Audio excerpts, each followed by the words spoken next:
You ask Tiger to solve.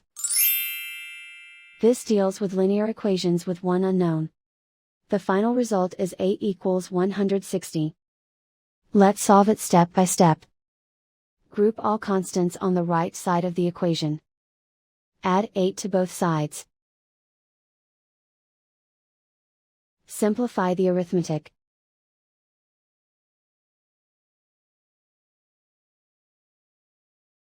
Isolate the A.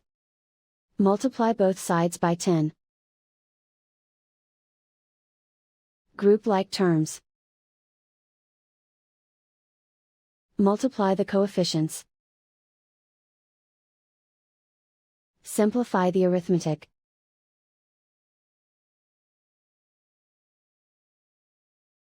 Convert the A into a positive number. Multiply both sides by -1. Remove the ones. Simplify the arithmetic. And so the final result is A equals 160.